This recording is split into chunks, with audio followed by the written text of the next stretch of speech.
now? Yeah, I've done it, Yeah. but I haven't done the interviews yet. It's gonna be next week. I'm still trying to work on it. I'm like, I don't know, like, how do I get the binary search to, like, how does it require the vector to be sorted first? I don't get that part. Like, why does it need the vector to be sorted first before starting the binary search? Yeah, I mean, if you don't sort it, you can just not split it in half, right? Okay. So the whole method of binary search depends on it being sorted. Mm-hmm. If it's sorted, the binary search divides it into two halves, Okay. and then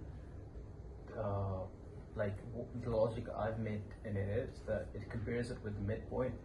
If the midpoint is the value, you get the value. But if your required value is greater than your midpoint, then you only search the left half. Mm-hmm. And if it's more than the midpoint, then you only search the right half, right? Oh, okay. But imagine if your vector is not sorted Mm-hmm. and you just do the midpoint, Yeah. there's no point of doing it left or right. So it won't work efficiently at all.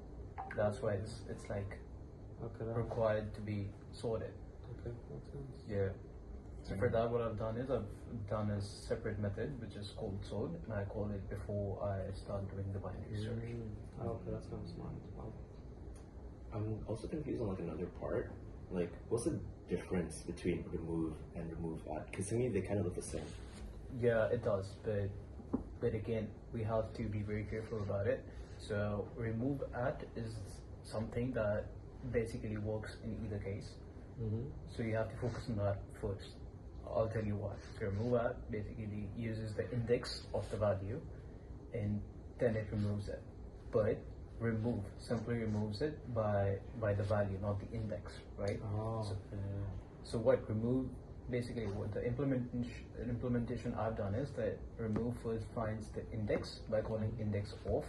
It's a separate method, and then after it calls the index off, it gets the index. It uses remove at to remove it. So basically, the main functionality you just code it beneath remove at. Don't hard code again remove, right? Fair. But then you're talking about like count and capacity. I'm kind of confused how do I use both of them?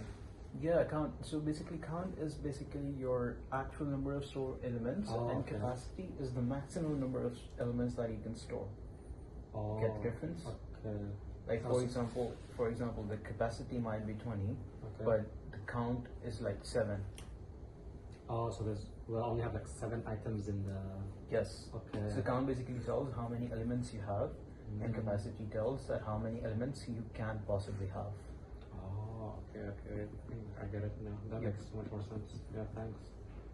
I think I can probably get this task done soon enough, actually. Yeah. So, But still, if you think you're stuck somewhere, just give me a call. Fair enough. Yeah, no problem, bro.